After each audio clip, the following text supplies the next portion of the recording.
Bonsoir à tous, bienvenue dans votre émission La Réunion Léla. En tout cas, on aura de quoi échanger ce soir. Juste vous demander, j'espère que vous allez bien, j'espère que la soirée s'annonce bien. En tout cas, on aura l'occasion de vous donner de quoi vous mettre en appétit puisqu'on va dans Cosement Réunionnais.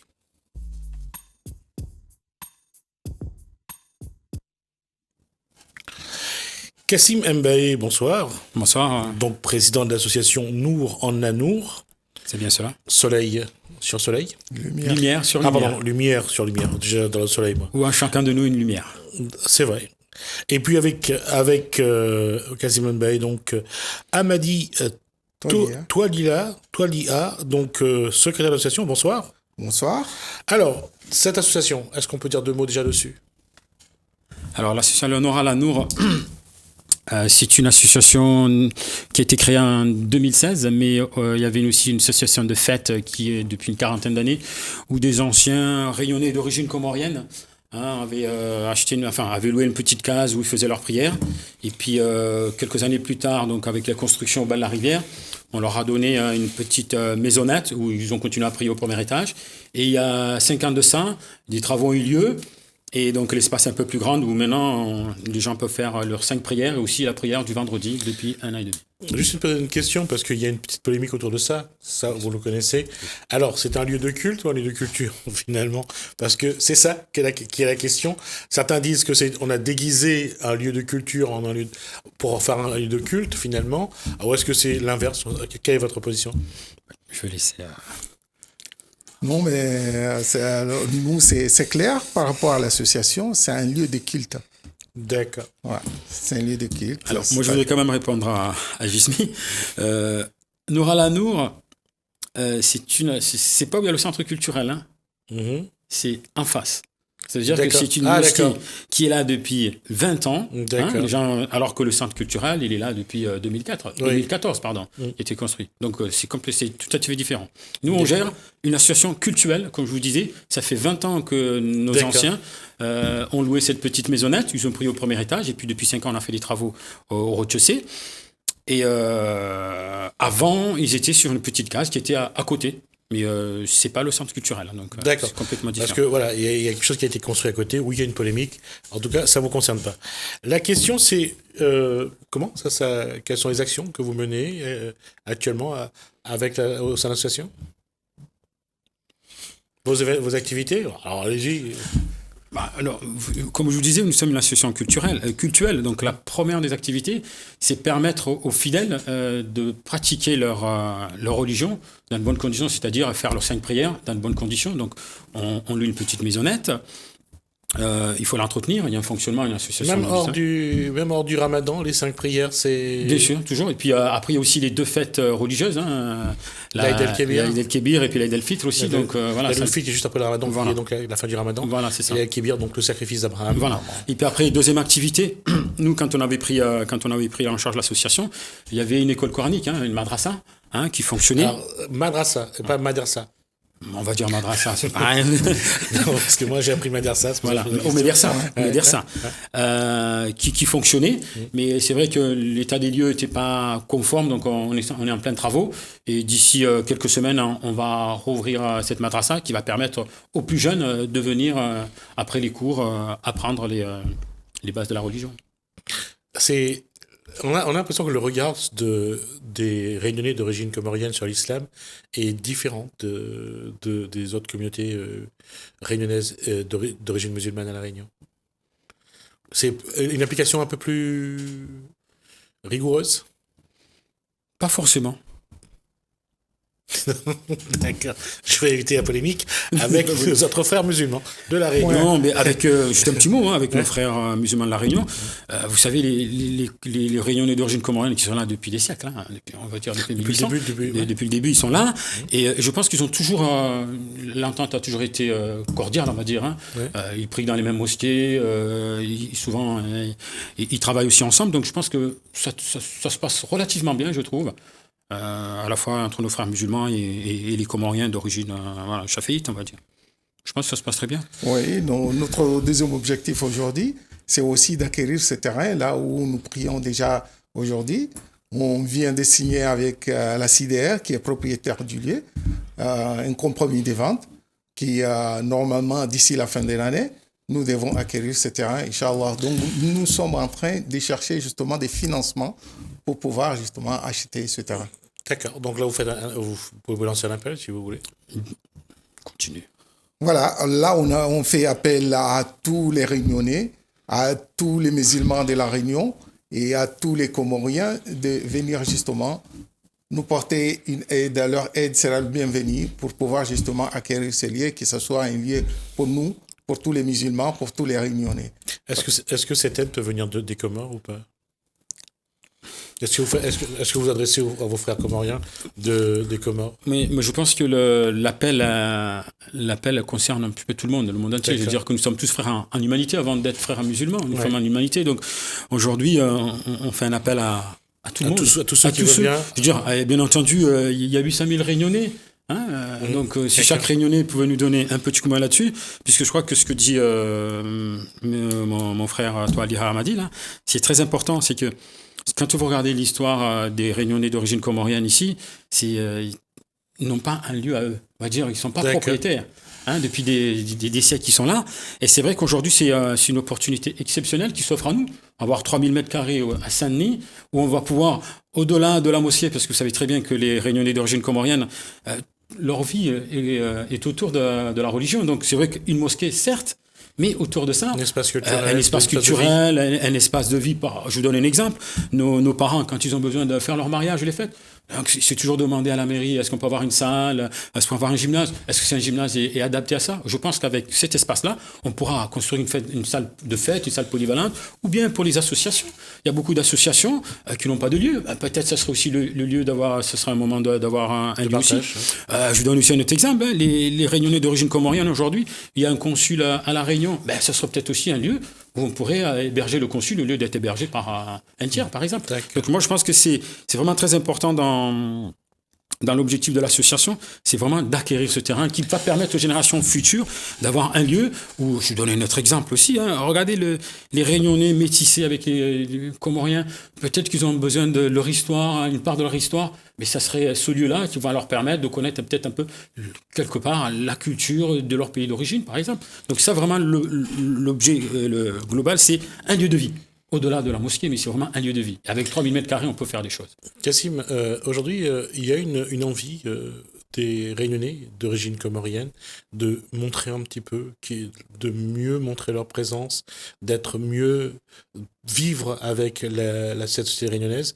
C'est cette démarche-là dans laquelle vous situez la situation ? Bien sûr, ce que je vous disais tout à l'heure, depuis des siècles, on va dire depuis 1800 et quelques, où il y a la présence comorienne aussi, on a besoin la jeunesse qui arrive, les jeunes qui arrivent, parce que la natalité est loin. Il y a une chose aussi qui est vraie, c'est que dans le peuplement de la Réunion, on ne situe pas encore l'arrivée des premiers engagés comoriens, parce que on parle souvent de l'engagisme des Indiens, on parle des quelques Chinois qu'il y a eu avant, vers 1830, avant donc 1848, mais c'est vrai qu'on ne situe pas tout le monde, comme il y a eu sur ce plateau des Réunionnais d'origine mozambicaine qui sont venus dire aussi...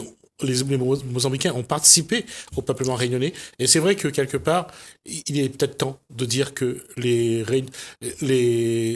engagés comoriens sont arrivés à telle date et ils ont aussi participé donc au métissage réunionnais. Bien sûr. Écoutez, quand vous allez au Lazaret, vous visitez un petit peu tout ça, vous voyez que parmi les engagés qui sont arrivés, je pense que les Comoriens, les Indiens sont les plus nombreux, mais les Comoriens, je crois qu'ils sont 2e ou 3e avant les Chinois, par exemple. Ils sont vraiment très nombreux. Et pourtant, quand il y a la fête au Lazaret, il n'y a pas une présence comorienne. Vous comprenez ? Il y en a eu la dernière fois. Oui, bien sûr, on y était, parce que le président nous a invités, bien entendu. Est-ce que vous y serez le 11 ? Ah, bien sûr, on y sera le 11 novembre. Comme chaque année, nous y serons. Mais il faut que nous, petit à petit, il faut prendre la place qui est vraiment... qui est naturel, je veux dire, parce que tous ceux, que ce soit les Australiens, les Rodriguez, tout le monde, tous ceux qui ont été engagés, donc ont participé, à la construction du peuple réunionnais. Oui, bien sûr. Et puis surtout, moi, à mon avis, je trouve que les Comoriens aujourd'hui, qui sont les engagés ou ceux qui sont arrivés, on a ce fameux mythe du retour. Et je pense que ce mythe-là, il faut l'oublier quelque part et ne pas être, comme disait Abdelmalek Sayed, dans la double absence. on est absent ici, on est absent aussi là-bas. Donc il va falloir que nous, notre objectif, c'est de dire, voilà, de nous installer à La Réunion. Nous sommes des Réunionnais d'origine commune. Nous devons travailler pour le vivre ensemble réunionnais. Et en commençant par ça, c'est-à-dire qu'aujourd'hui, quand vous n'avez pas d'identité, vous n'avez pas un lieu, vous n'êtes pas considéré. Donc aujourd'hui, les Comoriens, on peut espérer qu'ils sont des SDF. Ils n'ont pas un lieu qui leur appartient.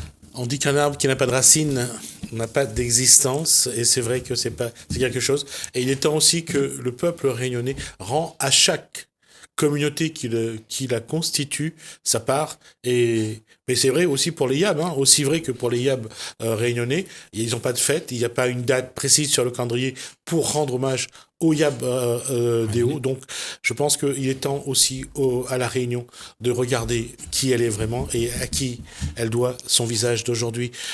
Kassim Mbaye, oui. Je peux rajouter quelque chose. Oui. Justement, c'est ce qu'il dit à mon frère Kassim. C'est très important. Nous avons constaté qu'aujourd'hui, justement, on parle de la tolérance réunionnaise.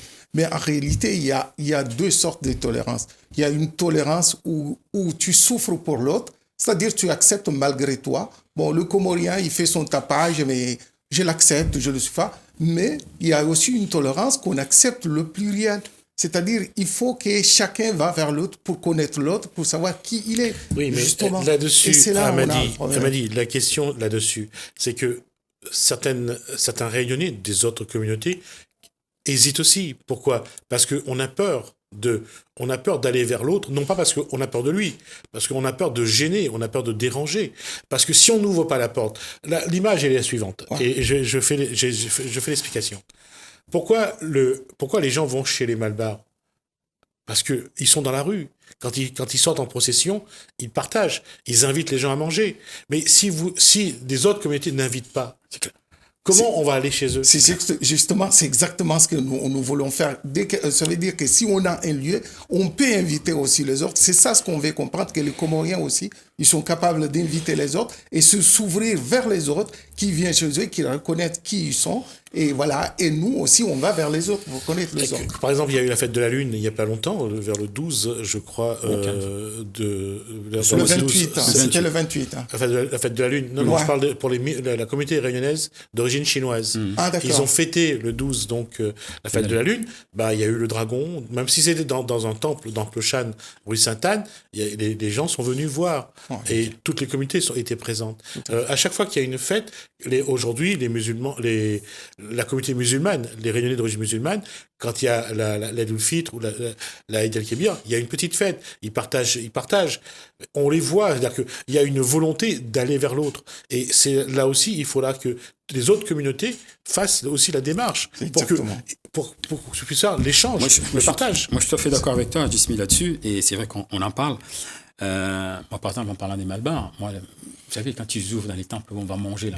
Mais moi, une fois, un ami me dit, viens, on va manger quelque part. Je pensais qu'il m'invitait. On était là-bas. Mais j'ai trouvé ça extraordinaire. Comme lieu où il y a 3000 personnes qui viennent manger, etc. Et c'est vrai que ça, c'est une idée. Nous, par exemple, au moment du Ramadan, on pourrait organiser ce genre de... On va faire un hommage aux musulmans de Saint-André, aux réunionnais d'origine musulmane de Saint-André, qui avaient dressé la table dans le centre-ville et a invité 600 personnes. Voilà, ça c'est pour la rupture du jeûne. Ce jour. Et nous, on devrait le faire davantage. Mais c'est vrai qu'aujourd'hui, on ne peut pas le faire du mieux qu'on n'a pas un lieu. Même pour avoir un lieu pour le faire, on n'en a pas. Par contre, si demain on a un lieu, si on a un lieu, Saint-Denis précisément, il n'y aura pas de problème, on pourra faire ça. Et il va falloir que surtout, nous, on veut surtout parler à la jeune génération d'origine comorienne, qu'ils soient métis, parce qu'il y a beaucoup, moi je découvre... Il y a beaucoup de mélanges aujourd'hui. Il y a beaucoup de mélanges entre les Réunionnais et les Comoriens. Et moi j'ai fait un appel aussi à ces jeunes-là, ou à toute cette population-là, de venir, parce que je pense qu'ils ont aussi peur, parce qu'ils ne connaissent pas, ou peut-être que nous on leur a pas assez ouvert la porte, de venir, voilà, Noura existe, aujourd'hui, on a un lieu, on espère qu'il sera le nôtre dans quelques années, qu'on puisse travailler ensemble, parce que nous sommes Réunionnais avant tout. Et je voudrais rendre hommage à Jiriayan là-dessus. Il y a de la fédération donc réunionnaise des associations chinoises de la Réunion, qui disait que on doit dépasser le vivre ensemble. Aujourd'hui, on doit le faire ensemble. Exactement. Et justement, c'était au Lazaret le 15 septembre, on était là-bas. J'avais posé la question, comme j'avais posé la question à Kassim Mbaye, voir un petit peu aujourd'hui ce vivre ensemble, avancer dans ce vivre ensemble pour mieux faire ensemble finalement. Voilà. Et comment Kassim Mbaye pense qu'il faut avancer. Il y a ce terrain-là, il y a la création d'un site de rencontre après.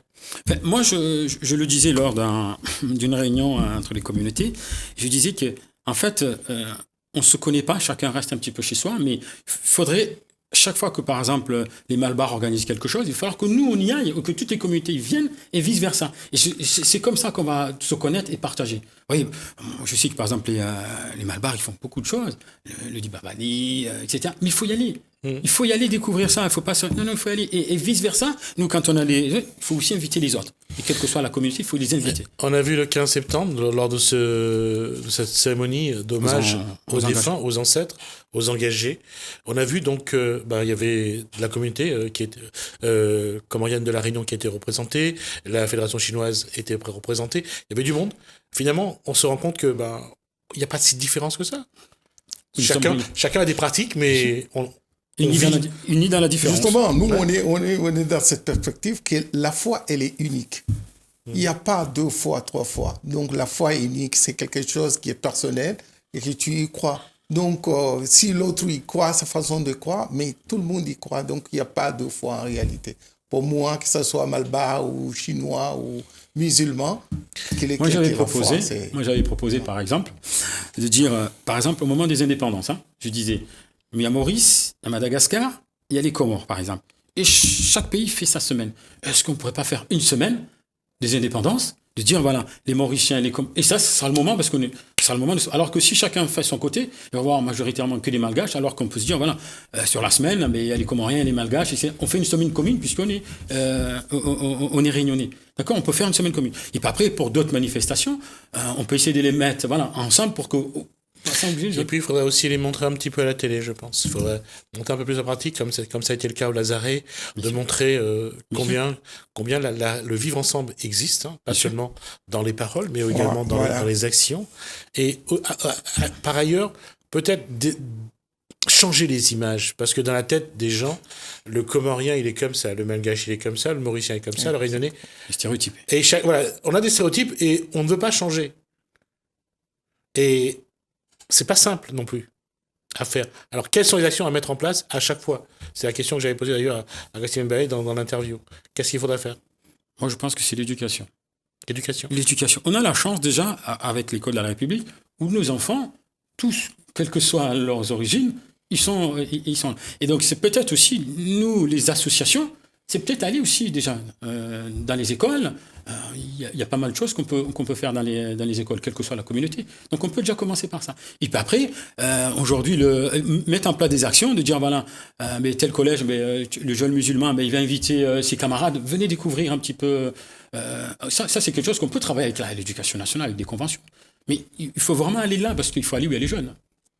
Oui, et ça, c'est important. Et cette démarche-là, c'est j'allais dire, d'avoir un site, d'avoir une structure, ça serait plus facile à faire. Ah, mais c'est plus important, c'est très important. Quand on a, nous, on regarde par exemple nos jeunes. Nous, on a la chance aujourd'hui, nos jeunes, ils viennent dans nos lieux de culte. Mais quand ils viennent là, il ne faut pas qu'ils viennent que simplement pour la prière. Il faut qu'ils viennent aussi pour autre chose de ça. Vous comprenez? Ouais. Il faut qu'il y ait autre chose de ça. Mais pour cela, on aura besoin d'un lieu.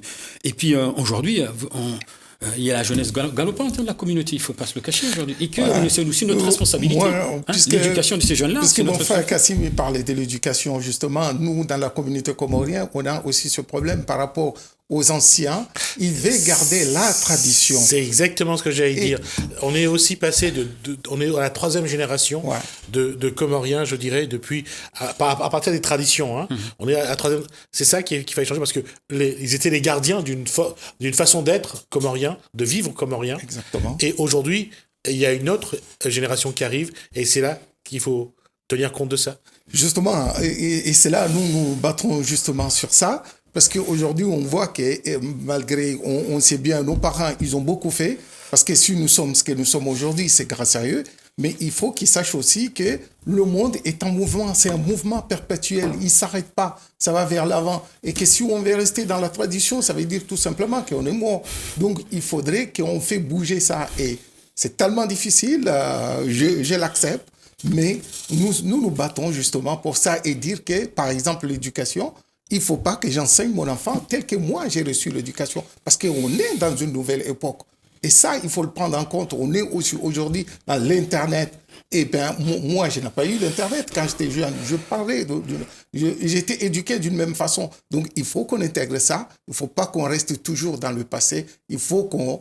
C'est ce qui doit nous dicter nos actions aujourd'hui, c'est dans le futur où nous voulons y aller. Mais voilà, regarde, par exemple, sur l'éducation, par exemple, à l'école coranique, on ne peut pas aujourd'hui apprendre l'éducation coranique de la même façon qu'on le prenait dans nos villages. Vous comprenez? Donc, le cadre a changé, l'environnement a changé, il va falloir se l'enseignement doit changer aussi. Voilà, l'enseignement doit s'adapter à ça. Et voilà notre objectif. En tout cas, nous, ici, on aura l'occasion de vous recevoir de nouveau quand vous aurez envie de venir. En tout cas, on apportera notre pierre à l'édifice pour participer donc à cette évolution-là, pour essayer de passer du vivre ensemble au faire ensemble et montrer qu'à La Réunion, ce peuple qui se construit, qui continue à se construire, puisque d'autres personnes arrivent de l'extérieur, participent donc à ce peuplement réunionnais et à cette construction d'identité réunionnaise. On essaiera, nous, d'apporter notre pierre. Merci, Kassim Mbaye. Merci, Amadi. Donc, toi, Liha, donc, faut pas que je me trompe, je lis. Merci à vous. On aura l'occasion de revenir. En tout cas, un petit dernier mot. On y va. Alors, on reviendra à Jismi le jour où on aura acheté. Hein, donc, je rappelle, donc on viendra dans le salon nouvelle. Donc, juste un petit mot. Il y a une page Facebook, donc Association Noura Lano. Et puis, il y a aussi une cagnotte en ligne. Hello Association, Association Noura Lano. Et puis, un dernier appel à tous les Réunionnais de nous aider. Ils peuvent participer sur le site ou soit nous appeler au 06 92 56 95 52 et puis qu'ils aillent un peu sur la page Facebook de l'association Noura Lano pour avoir les informations et puis ils veulent nous aider, il n'y a pas de souci, de 1 euro jusqu'à en fonction de leurs moyens. Merci beaucoup. Merci à vous messieurs. Merci.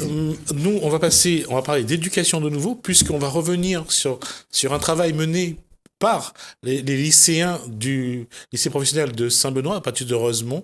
On a interrogé l'équipe éducative pour voir un petit peu comment on prépare un défilé, comment on travaille avec des jeunes sur tout ce qui est habits et mode. Et on a essayé de voir un petit peu si ça concourt aussi à amener ces jeunes à se préparer pour la vie d'adulte.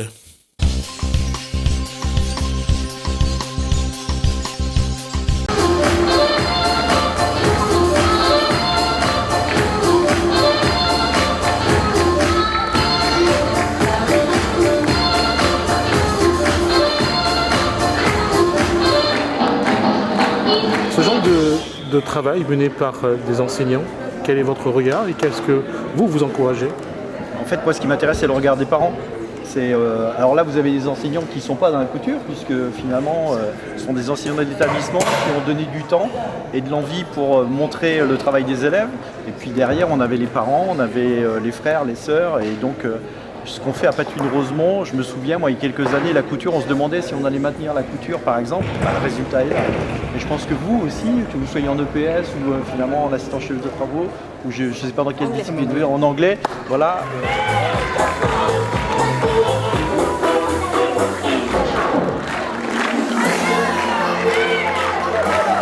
Ce projet pédagogique, comme ça a été la conclusion ce soir, comment ça se met en place? Comment vous le travaillez? Et qu'est-ce que ça apporte? Alors, comment ça se met en place? Ça se met en place grâce à la collaboration d'un certain nombre d'enseignants. On travaille donc en comité de pilotage, on va motiver l'ensemble des équipes pédagogiques.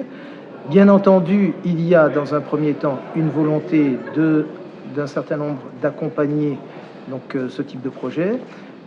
On part ensuite sur les créations. Pourquoi ce projet? Pourquoi ce projet? Nous avions, il y a quelques années de cela, constaté une baisse importante des effectifs dans cette formation.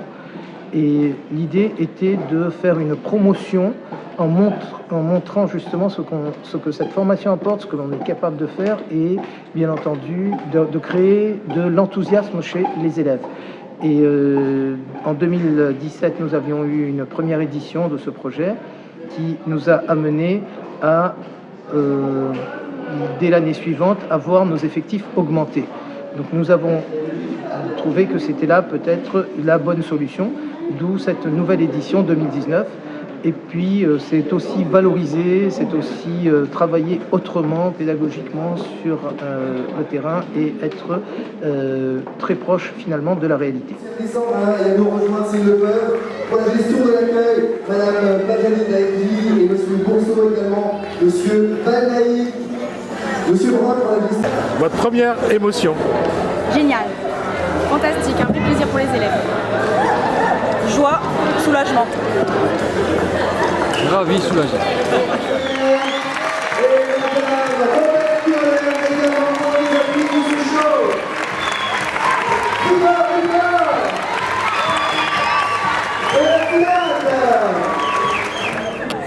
Le placer à ce moment de l'année scolaire, c'est stratégique, c'est pédagogique? Pédagogique, je dirais, puisqu'elles ont encore un long chemin à faire, un long parcours pour arriver à l'étape finale, l'obtention du diplôme. Donc c'est le bon moment pour les mettre en valeur, pour qu'elles prennent confiance en elles. On peut notamment parler aussi de la cohésion d'équipe, cohésion de classe, où là elles sont toutes ensemble pour pouvoir travailler et produire une production qui leur permet de se lier tout ensemble. La rentrée a eu lieu il y a un petit mois déjà, donc oui, c'est une façon de les mettre dans le bain très rapidement. Alors pédagogique, oui, stratégique, difficile en début d'année comme ça, mais on a relevé le défi.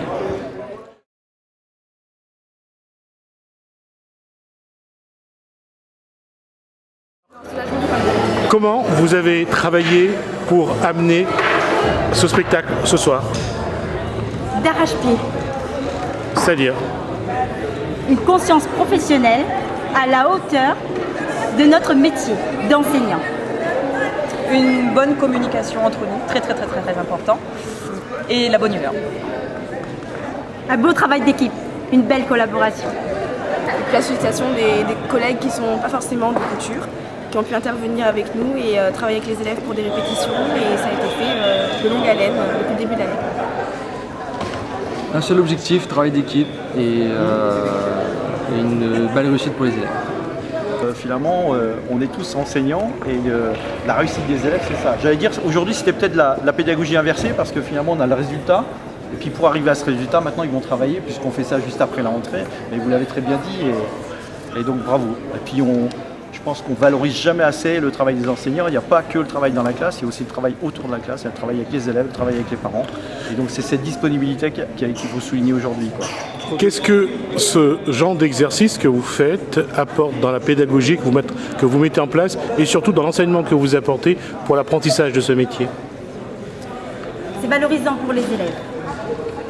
Leurs travaux sont présentés à tout le monde, notamment à des adultes, aussi à leur famille. Donc au moins il y a une restitution complète de leurs projets qui ont été travaillés tout au long de l'année, notamment pour les élèves qui sont déjà partis du lycée, qui puissent revenir et présenter leurs travaux à tout le monde. Une valorisation de leur travail et puis c'est surtout une façon pour eux de prendre confiance et venir en cours avec beaucoup plus d'assurance. Un travail, un objectif à long terme, donc ne pas lâcher, la volonté de réussir et tout donner jusqu'au bout. Là, on voit justement de ce qu'on appelle la transversalité. C'est-à-dire que vous avez pu voir qu'il n'y avait pas que nos enseignants de métiers de la mode et des vêtements flous, mais également des enseignants d'anglais, d'autres disciplines, etc. Chacun a amené ses compétences. Certains avaient des savoir-faire et ils l'ont mis au service de tout le monde. Et ça a permis aujourd'hui à créer cette cohésion, cette cohésion d'équipe. L'idée c'est aussi là, c'est de créer des équipes qui travaillent ensemble et pas chacun dans son coin. Au-delà du travail des enseignants, il y a aussi cette image qu'on colle au lycée professionnel aujourd'hui. On voit que depuis quand même quelques temps déjà que le lycée professionnel produit beaucoup plus en matière de réussite concrète parce que c'est une confrontation très tôt avec le milieu professionnel. Il faut encourager cette démarche.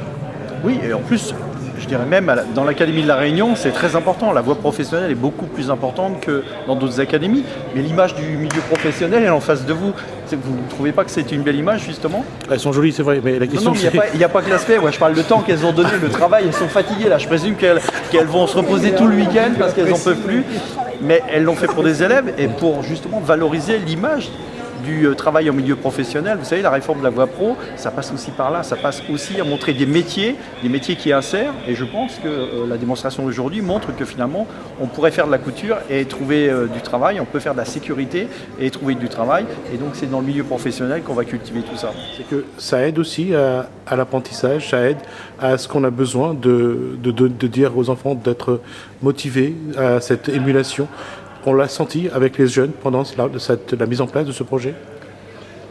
Complètement. On a vu que tous les jeunes ont adhéré. Certains, d'ailleurs, mannequins d'un soir, n'étaient pas forcément de la section. Ce sont des élèves d'autres sections qui ont bien voulu se prêter au jeu et accompagner leurs camarades en présentant les modèles et en s'habillant avec ces modèles.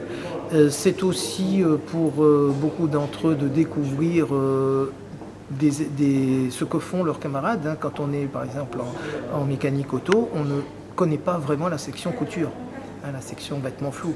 Donc là, on se rend compte de la réalité d'un autre métier, de la réalité de ce qui se fait aussi dans leur propre établissement. Quelles sont les bases de travail que vous allez pouvoir utiliser sur cet exercice-là ? Tout ce qu'on a mis en place. Toute l'expérience qu'on peut retirer de ça, donc gestion du stress, travail d'équipe, communication. Voilà, tout ça c'est bénéfique dans le travail quotidien pour les élèves, et même pour plus tard. Cette base de travail va être nécessaire pour vous pour le reste de l'année également ?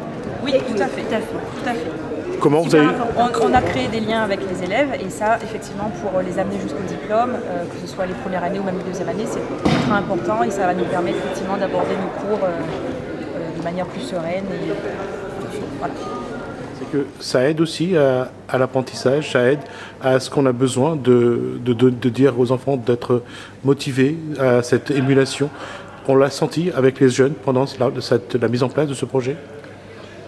Complètement. On a vu que tous les jeunes ont adhéré. Certains, d'ailleurs, mannequins d'un soir, n'étaient pas forcément de la section. Ce sont des élèves d'autres sections qui ont bien voulu se prêter au jeu et accompagner leurs camarades en présentant les modèles et en s'habillant avec ces modèles. C'est aussi pour beaucoup d'entre eux de découvrir ce que font leurs camarades. Quand on est par exemple en mécanique auto, on ne connaît pas vraiment la section couture, la section vêtements flous. Donc là, on se rend compte de la réalité d'un autre métier, de la réalité de ce qui se fait aussi dans leur propre établissement. La question, ça va être le lien entre l'enseignement, enfin l'apprentissage, et puis la réalité du terrain lorsqu'ils sont hors du lycée, quand ils vont se confronter au monde du travail. Est-ce que vous arrivez à faire en sorte qu'il n'y ait pas trop de décalage entre la vision à l'école et la réalité de l'extérieur de l'école ? Mais là, c'est une vraie mise en situation. C'est-à-dire que là, elles sont confrontées à la réalité. Produire des tenues en temps donné et une présentation aussi à une date précise. Donc du coup, elles sont déjà mises dans une situation quasiment de travail. On leur donne des objectifs à réaliser et à présenter.